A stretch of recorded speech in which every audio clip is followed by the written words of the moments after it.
sama-sama katakan, namanya Tuhanku, menara yang teguh, kota benteng perlindunganku, Allah yang perkasa, Dia Bapa yang kekal, gunung batu keselamatanku, Engkau yang termulia di bumi di surga, termasyhur perkasa selamanya. Engkau yang berkuasa di dalam segala hal, ada kuasa dalam nama Yesusku. Yang percaya katakan amin.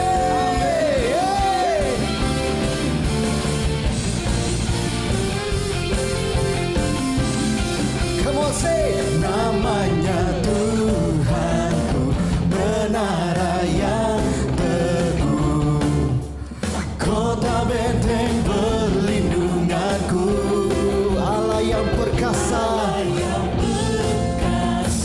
Dia Bapa yang kekal, gunung batu keselamatanku. Mari angkat kedua tanganmu. Engkau yang termulia di bumi di surga, termasyhur perkasa selamanya. Engkau yang berkuasa di dalam segala hal, ada kuasa dalam nama Yesusku. Dia nama yang berkuasa di atas segalanya, nama yang membebaskan setiap kita. Amin. Mari yang percaya katakan, nama di atas segala nama, nama yang telah membebaskanku, segala kuasa tunduk pada nama itu, Yesus Tuhan segala Tuhan. Nama di atas segala nama, nama yang telah membebaskanku,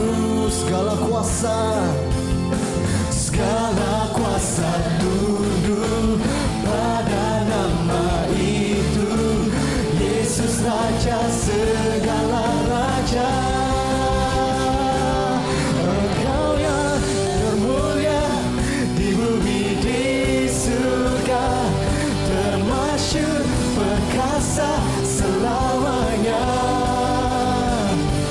Engkau yang berkuasa di dalam segala hal, ada kuasa dalam nama Yesusku. Engkau yang termulia di bumi di surga, termasyhur perkasa selamanya. Engkau yang berkuasa di dalam segala hal, ada kuasa dalam nama Yesusku. Ada kuasa dalam nama Yesusku. Ada kuasa dalam nama Yesusku.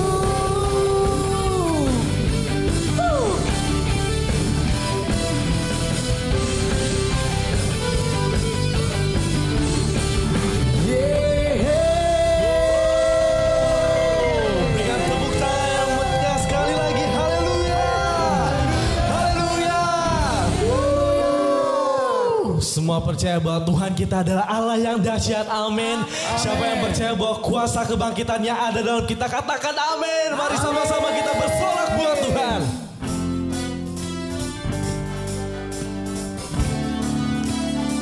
Hey, hey.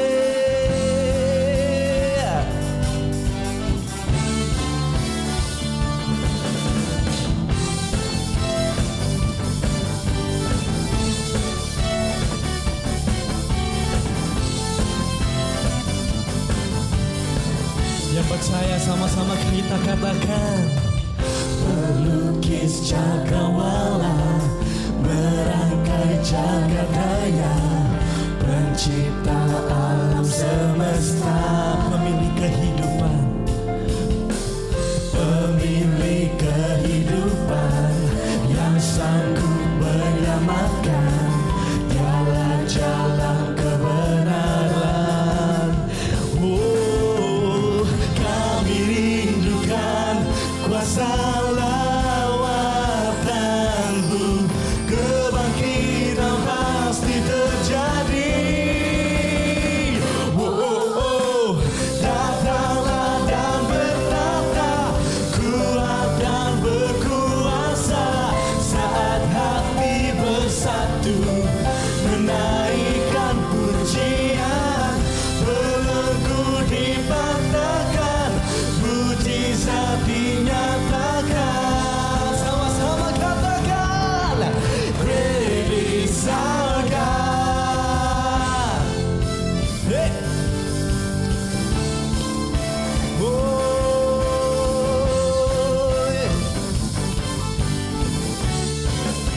Katakan pemilik kehidupan, pemilik kehidupan yang sanggup menyelamatkan, dialah jalan kebenaran. Yang rindu sama-sama, kami rindukan kuasa lawatan-Mu, kebangkitan pasti terjadi. Oh, oh, oh, datanglah dan bertata, kuat dan berkuasa, saat hati bersatu menaikkan pujian, belenggu dipatahkan, mujizat dinyatakan. Great is our God. Yes Lord, great is our God. Haleluya. Mari sama-sama kita bertepuk tangan di atas kepala kita.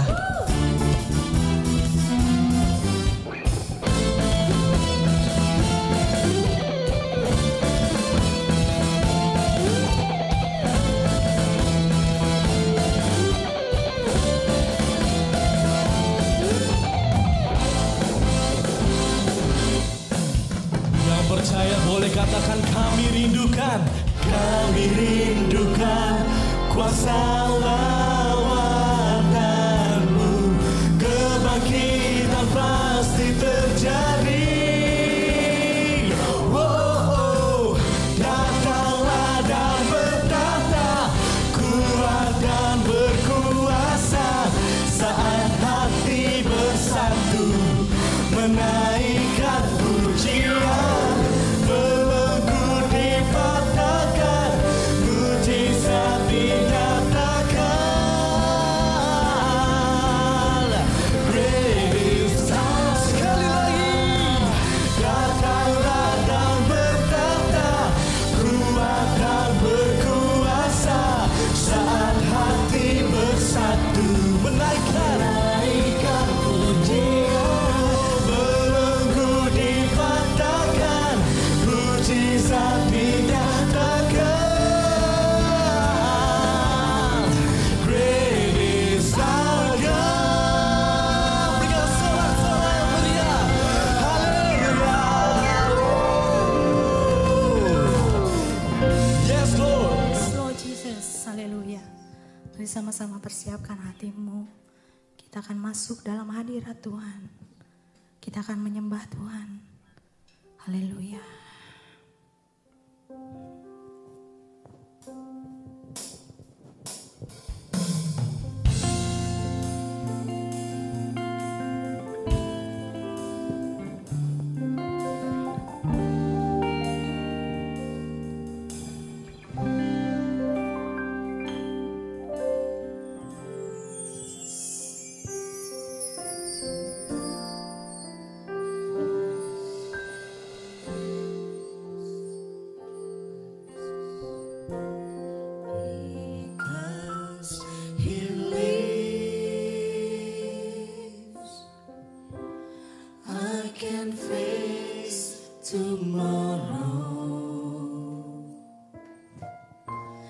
because He lives.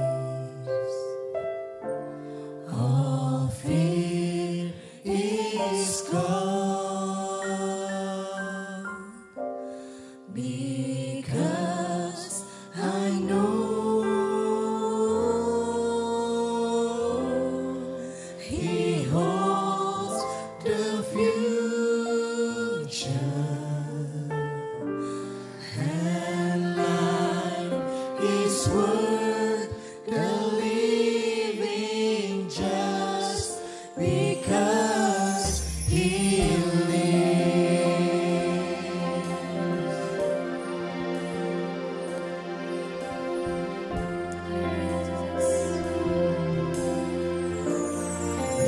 because He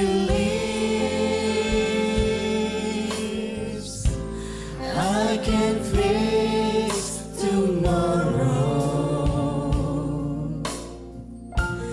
Because He lives, all fear is gone.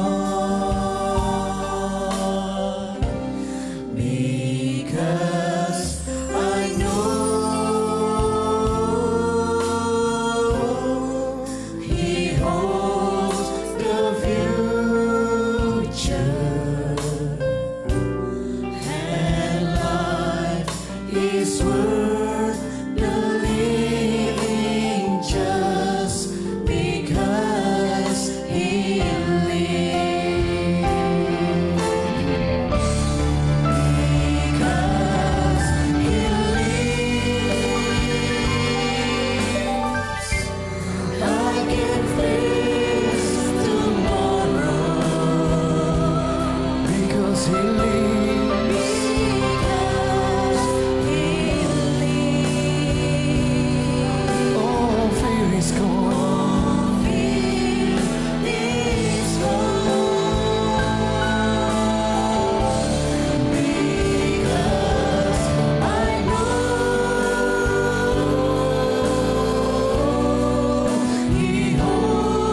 gladly bow my knee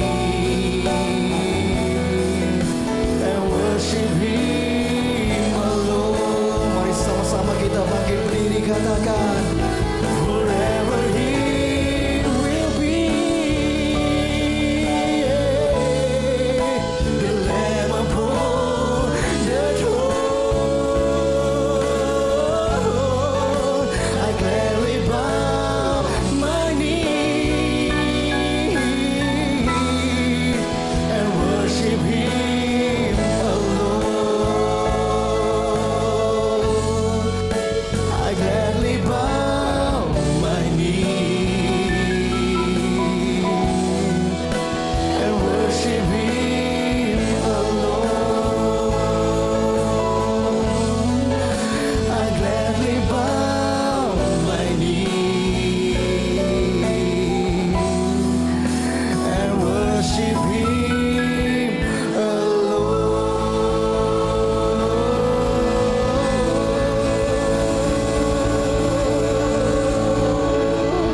Haleluya.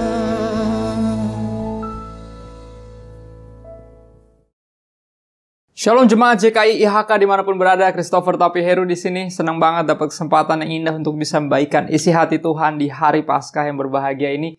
Selamat Paskah, Kristus bangkit dan hidup selamanya. Dan hari ini dapat kesempatan indah untuk bisa membagikan satu pesan Tuhan yang berjudul Because of Love, karena kasih. Ya, kalau ada satu tema besar yang selalu dirayakan, dinyanyikan, dikhotbahkan, diobrolin, di-sharingkan, dibagikan adalah tentang kasih Tuhan. Tentang kasih Tuhan melalui yang dibuktikan oleh pengorbanan Yesus Kristus di atas kayu salib. Dan berbicara tentang karena kasih, because of love, tentunya Yohanes 3:16 jadi satu ayat yang paling umum ya dibagikan oleh anak-anak Tuhan kepada siapapun yang mereka rindu, yang kita rindu untuk bisa percaya kepada Yesus. Ya, karena begitu besar kasih Allah akan dunia ini, sehingga Ia telah mengaruniakan anaknya yang tunggal. For God so loved the world. Jadi yakinkan diri Anda, yakinkan semua orang-orang yang Anda kasihi, yang Anda kenal bahwa Tuhan bukan hanya mengasihi Anda dan saya, tapi Dia terlalu mengasihi Anda dan saya. Dia terlalu mengasihi kita karena begitu besar kasih Allah akan dunia ini. Kalau ada satu kebenaran yang Tuhan rindu untuk kita tahu dan percaya sepenuhnya adalah tentang betapa besar kasih-Nya kepada kita. Ada satu ungkapan yang pernah saya dengar dalam satu lagu yang bagus banget. Dia bilang, God is not mad at us. Tuhan tidak marah kepada kita, but He is madly in love with us. Dia sangat-sangat mengasihi kita, sangat jatuh cinta. Ya, terlalu jatuh cinta. Madly in love tuh istilah untuk dimabuk asmara sebenarnya. Kalau dalam lagu-lagu sekuler, cuman dalam konteks rohani, kita tahu for God so loved the world. Kita terlalu dikasihi oleh Tuhan. Dan karena kasih-Nya, Dia mengaruniakan anaknya yang tunggal, Yesus Kristus. Ya. Dan kalau bagi kita yang udah mulai terbiasa dengan berita terbaik yang manusia bisa dengar, yaitu berita Injil, ya tentang kasih Tuhan begitu besar yang merelakan anaknya untuk kita. Ya kita coba lihat deh, maksudnya kesulitan teman-teman yang lain untuk percaya kepada kekristenan, kepada Yesus Kristus adalah apa? Kenyataan bahwa Tuhan memutuskan untuk jadi manusia. Ya bahkan bukan hanya itu, Dia mati di kayu salib. Pertanyaannya, kok Tuhan jadi manusia? Tuhan kok mati? Tapi kita tahu jawabannya. Ya kita tahu alasannya dan kita tahu jawabannya. Jawabannya karena apa? Karena kasih. Ada satu lagu lama yang almarhum Papa sering nyanyiin. Kalau lagi Paskah, lagi Jumat Agung kayak gini. Ya, Papa selalu nyanyi lagu judulnya Kalau Bukan Kasih. Kalau bukan kasih, kering lautan, langit tak berbintang, burung tak berkicau. Kalau bukan kasih, tiada surga, Dia takkan rela. Kalau bukan kasih. Jadi because of love, karena kasih-Nya, Anda dan saya kita masih ada sampai hari ini. Bahkan kepastian keselamatan kita ya diberikan kepada kita. Keselamatan kita jadi sesuatu yang sudah pasti, bukan sesuatu yang mudah-mudahan atau semoga, tapi dipastikan. Ya di tengah kesulitan, di tengah pandemi, ya di tengah pergumulan hidup, di tengah berbagai kehilangan, berbagai malapetaka yang lagi kita alami, berbagai duka yang kita rasakan. Ya. Tentunya sangat mudah untuk daging ini tergoda untuk meragukan cintanya Tuhan kepada kita. Kalau Tuhan sayang, kenapa ada COVID-19 diizinkan ada di dunia ini? Kenapa nggak langsung dihilangin aja, langsung kan Tuhan bisa? Ya kenapa orang-orang yang kita kasihi mesti ada yang meninggal bahkan karena COVID? Nah, I lost my dad, papaku meninggal tahun lalu bulan Oktober. Di bulan ulang tahunku yang ke-36, aku nggak pernah berpikir itu ulang tahun terakhirku ada papa. Ya bukan karena COVID, tapi emang udah waktunya Tuhan. Pada akhirnya emang semua orang akan mati. Tapi di momen-momen ketika kehilangan, kita akan dengan mudah daging ini meragukan cintanya Tuhan kepada kita. Dan seolah kita juga sering kali didapati, Anda dan saya, kita sering bersalah untuk menuntut Tuhan untuk membuktikan cintanya. Tuhan, kalau emang Tuhan sayang, sembuhin dong. Kalau Tuhan sayang, angkat dong kami dari keterpurukan ekonomi ini. Mana? Katanya Tuhan baik. Kalau Tuhan baik, kenapa masih banyak kejahatan? Kita selalu menuntut Tuhan untuk membuktikan kasih-Nya. Padahal Dia telah membuktikannya. Ya melalui pengorbanan Yesus Kristus. Ini bukti yang paling universal.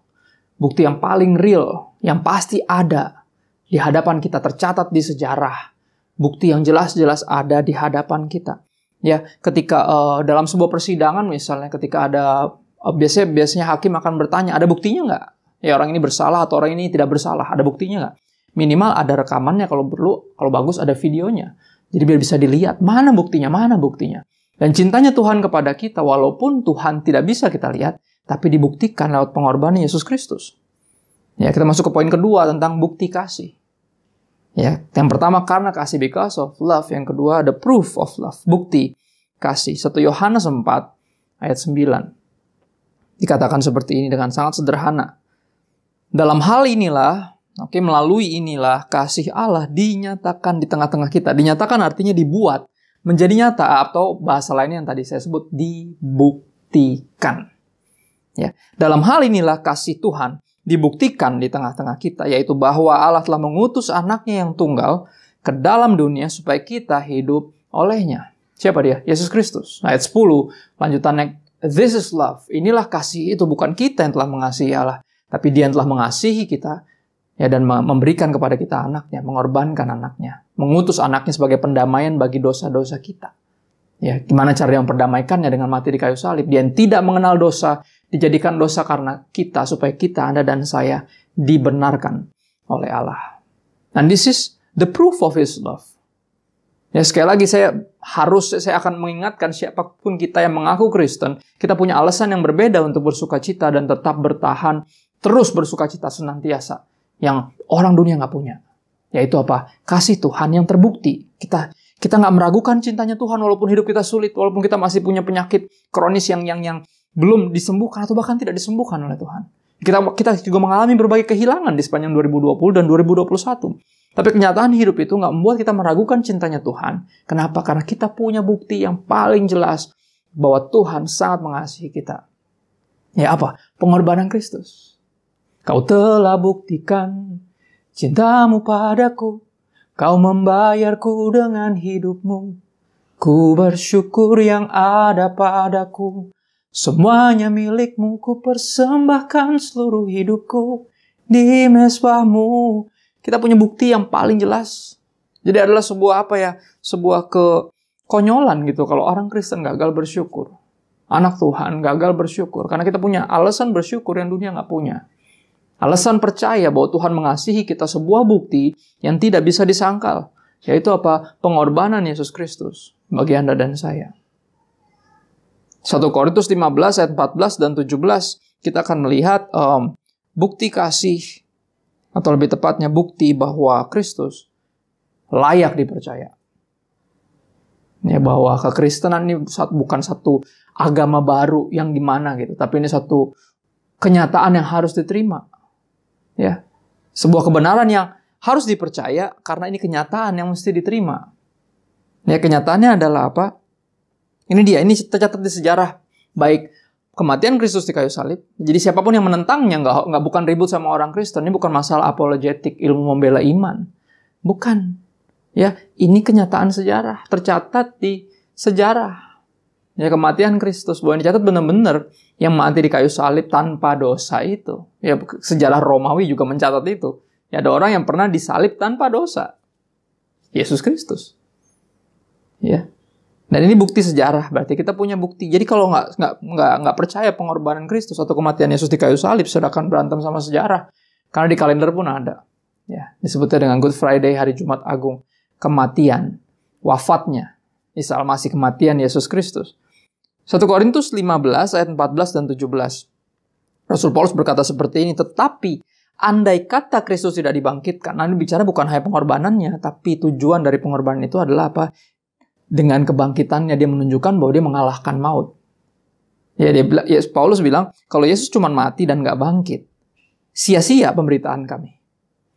Ya, dia bilang kalau Yesus cuma mati dan nggak bangkit lagi, ya ngapain? Ya, ngapain kami memberitakan yang kami beritakan? Ngapain kami buang-buang hidup kami? Ya, orang yang tadinya bunuh-bunuhin orang Kristen sebelum agamanya jadi, ya Rasul Paulus, namanya Saulus dulu.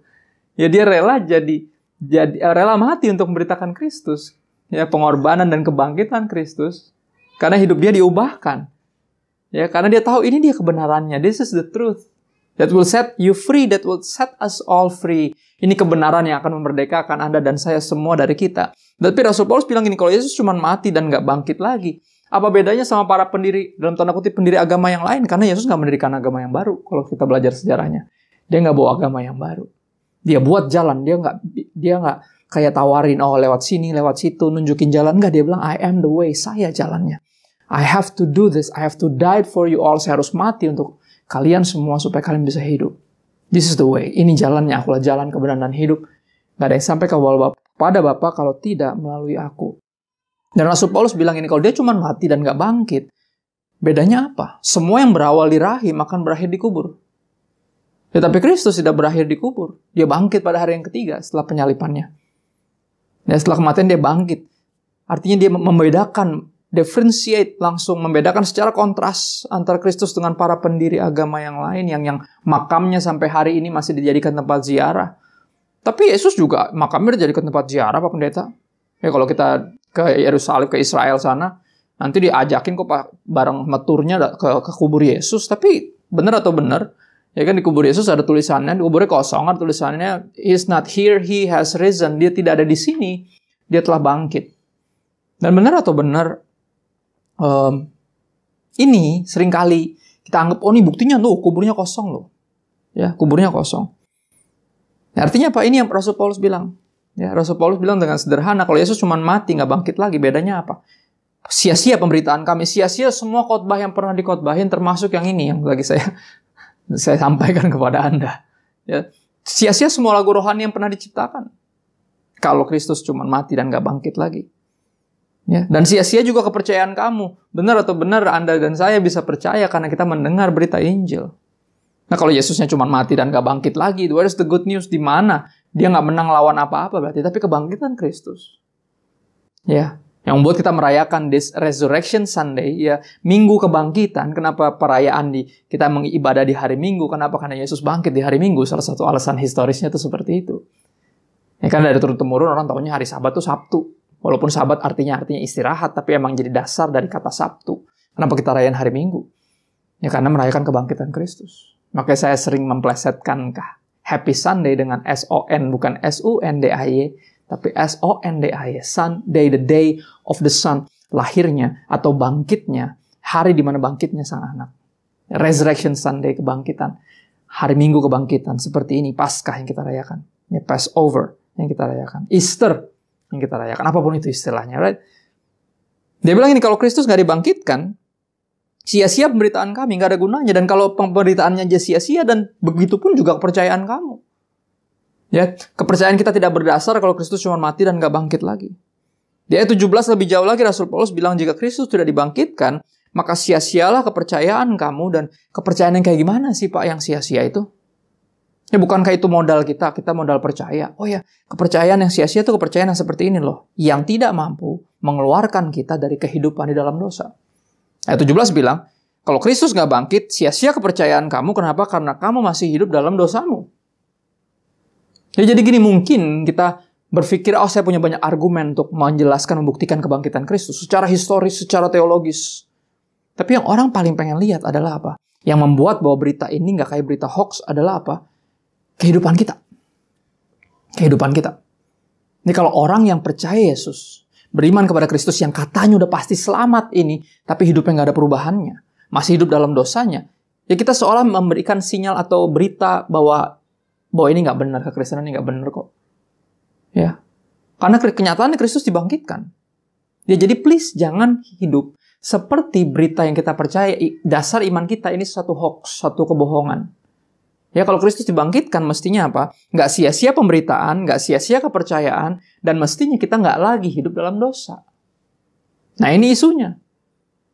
Ya, karena walaupun ada kubur kosong, ya di sana, di Israel, di Yerusalem sana. Ada kubur kosong, tapi benar atau benar secara tur ada 2 site kuburan yang dua-duanya mengaku bahwa nih yang dulu dipakai Yesus yang ini. Ya, yang mana yang paling benar Pak? Nggak terlalu penting juga. Pada akhirnya cuma dipinjem. 3 hari kemudian dibalikin lagi.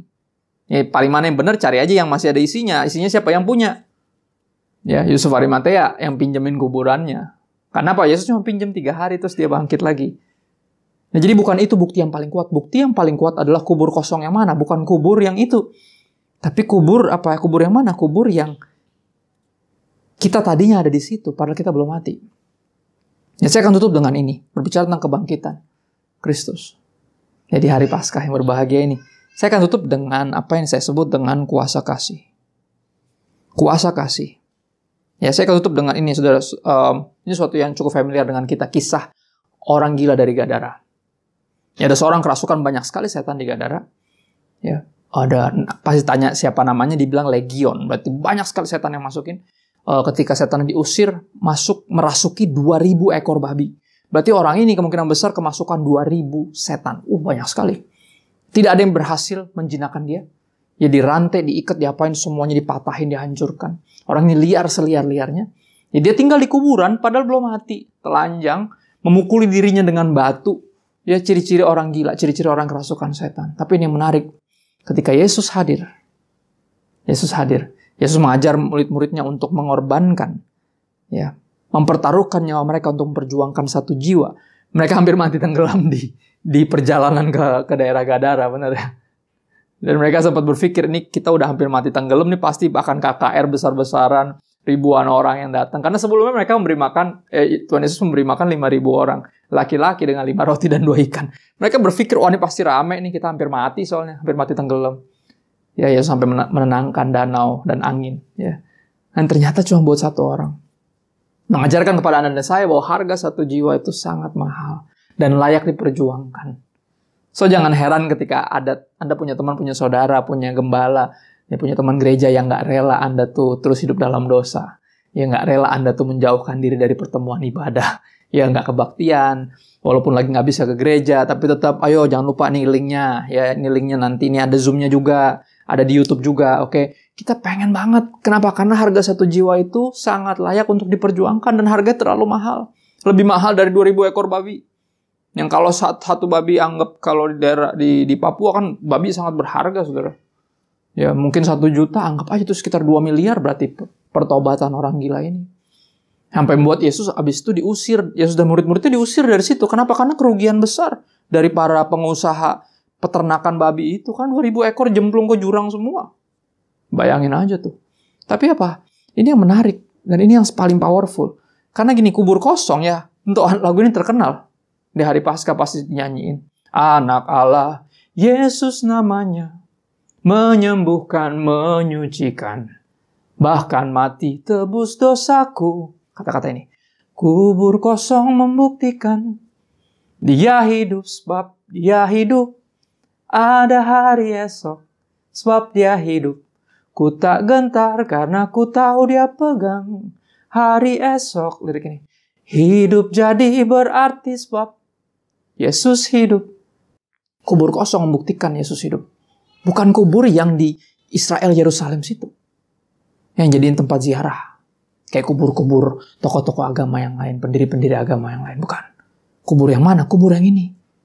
Kubur kubangan dosa kita yang tadinya kita ada di situ. Ya, ingat orang ini belum mati yang kerasukan setan, tapi tinggal di kuburan. Tapi ketika Yesus datang, Yesus mengusir semua setan yang merasuki orang ini.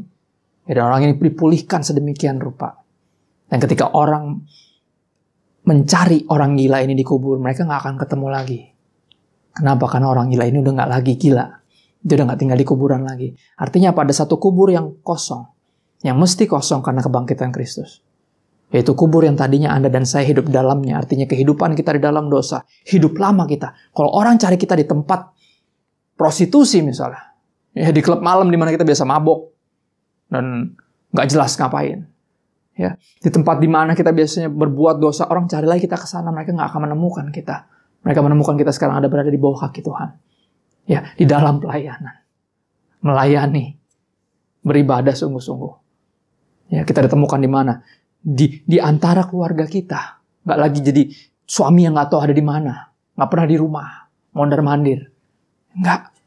Kita jadi benar-benar jadi ayah yang hadir. Ya, suami yang mengasihi, istri bertanggung jawab. Mengayomi anak-anak, jadi teladan buat anak-anak. Sama. Istri-istri juga begitu. Ya, semua yang pernah jual dirinya tidak lagi menjual dirinya. Ketika dicari, udah nggak ada lagi, Pak. Udah nggak di sini, udah nggak kerja di sini, di klub ini udah lama. Oh ya, di mana dia sekarang? Kami dengar sih berapa waktu lalu orang ini si Mbak ini masih sering kemari ngasih flyer gereja kebaktian, kayaknya di gereja ujung, Pak. Dia udah bertobat pindah ke situ. Tadinya penari telanjang di klub malam. Ya, perempuan ini. Ya, seorang pelacur yang biasa disewa sana sini. Tapi udah nggak ditemukan lagi ketika orang cari ke klub malam, nggak ketemu langganannya. Ya, para hidung belang, pria hidung belang mencari dia, mana dia sang primadona, udah nggak ada. Sekarang jadi hamba Tuhan, jadi pelayan Tuhan. Ya, itu yang membuktikan bahwa pengorbanan Kristus dan kebangkitannya ya turut membangkitkan Anda dan saya. Kita yang lama udah mati bersama Kristus di kayu salib, kita yang baru ya bangkit dan hidup untuk Tuhan selamanya. Di Roma 6 ditulis seperti itu. Ya. Mati terhadap dosa, bangkit kembali dan hidup untuk Tuhan. Ya, Yesus mati bagi dosa supaya kita tidak hidup di dalam dosa dan mati di dalam dosa. Ya, tapi sekarang kita bisa hidup untuk Tuhan. Dan itu kekristenan. Ya, ini good news-nya. Makanya di dalam poin terakhir yaitu kuasa kasih. Ya, mengutip satu ungkapan yang paling cukup familiar, bahkan buat secara universal semua orang tahu ini. Love is still the most powerful force on the planet Earth. Ya, kasih masih dibilang most powerful force, kekuatan, kuasa yang paling kuat ya di planet bumi ini. Artinya apa? Ini buktinya. 1 Petrus 4 ayat 1 sampai 2. Saya akan tutup dengan 2 ayat ini. Ya. 1 Petrus 4 ayat 1 sampai 2 dan aku kasih gambar di sini 2 sahabatku. Ya, hamba-hamba Tuhan hebat yang dipakai Tuhan luar biasa yang dulunya. Ya, mantan-mantan penjahat, dua-duanya, yang satunya pecandu, yang satunya bukan cuma pecandu, dia DJ juga dan dia bahkan bandar juga. Ya, tapi dua-duanya sekarang jadi hamba Tuhan seumuran saya, yang Radit Pastor Yeri agak di atas saya, tapi saya kagum sama pelayanan mereka. Kenapa? Karena melalui kehidupan mereka yang diubahkan. Ya, saya percaya. Ya, banyak orang bahkan yang semakin percaya bahwa oh ya, ada kuasa. Ya, ada kuasa kasih yang bisa mengubahkan orang sedemikian rupa. Ya, dan pengorbanan dan kebangkitan, kematian Kristus dan kebangkitannya berarti bisa mengubahkan hidup orang sedemikian rupa. Karena kasih itu punya kuasa. Ya, still the most powerful force on the planet. 1 Petrus 4 ayat 1 sampai 2 dikatakan seperti ini. Jadi karena Kristus telah menderita penderitaan badani, kamu pun harus juga mempersenjatai dirimu dengan pikiran yang demikian. Pikiran yang seperti apa? Seperti ini ditulis di situ.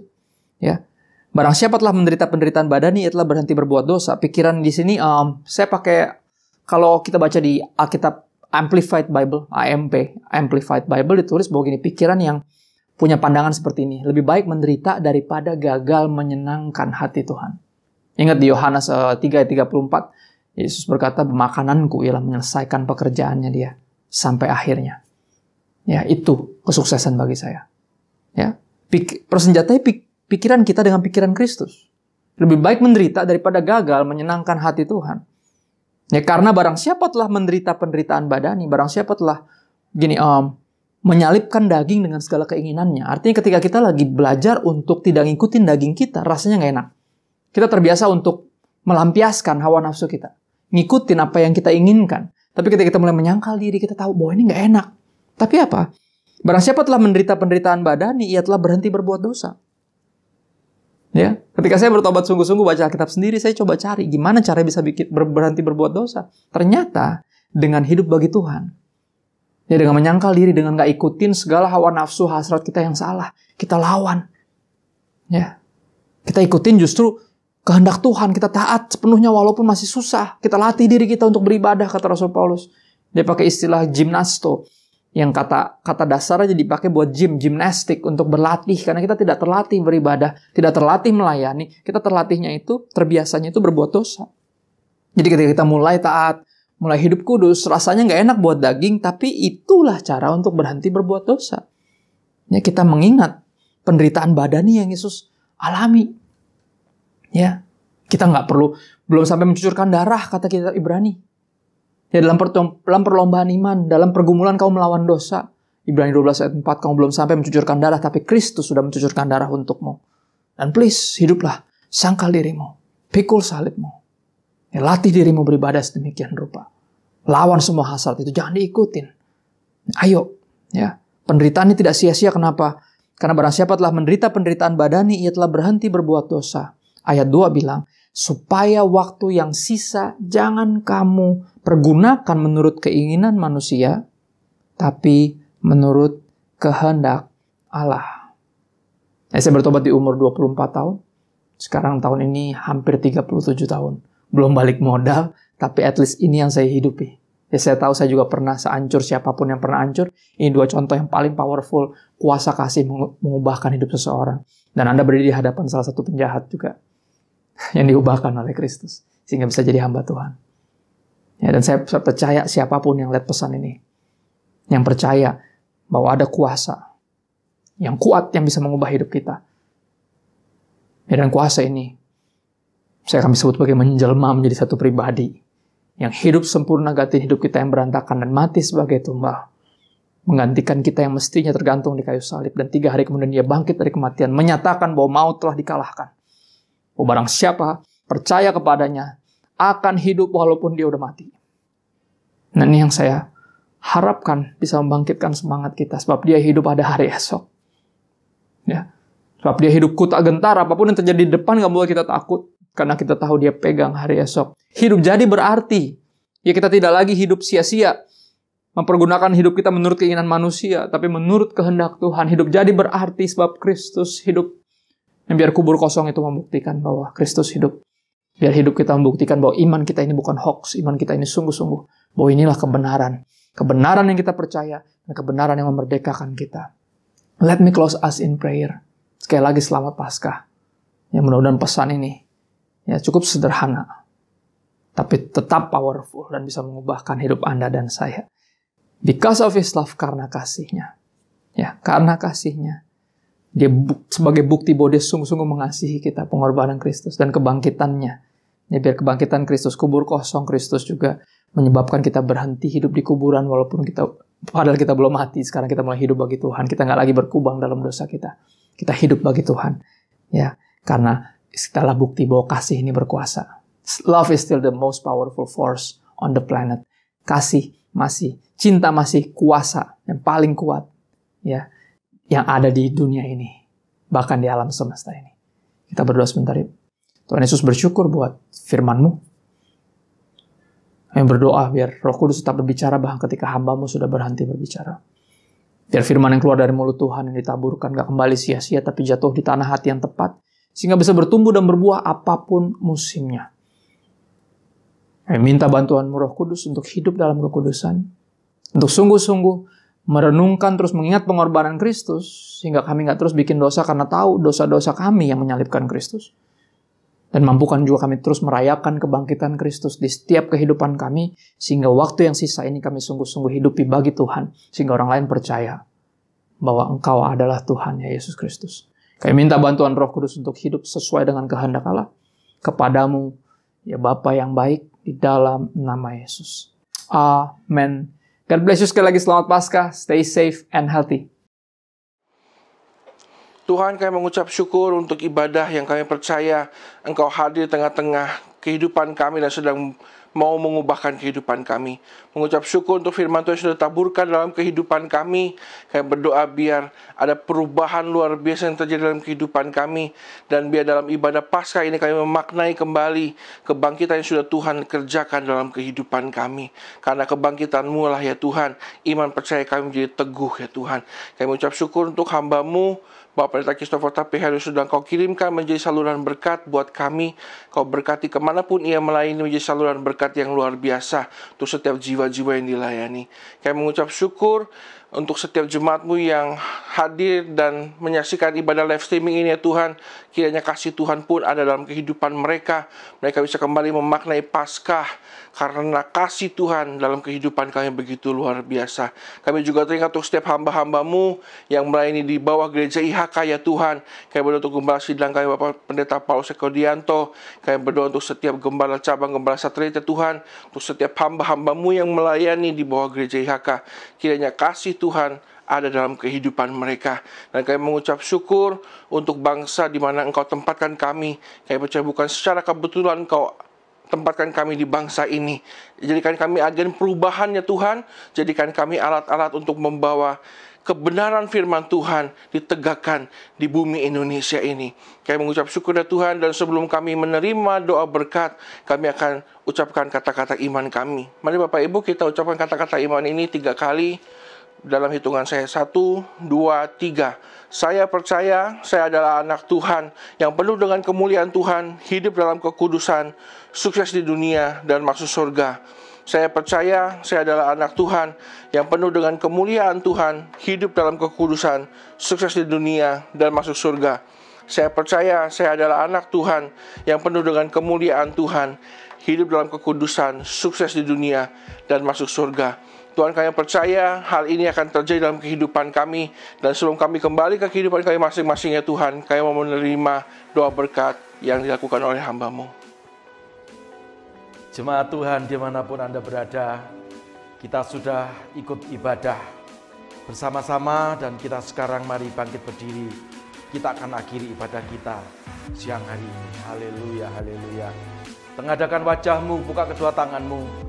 Kita terima berkat yang datang daripada Tuhan Yesus Kristus.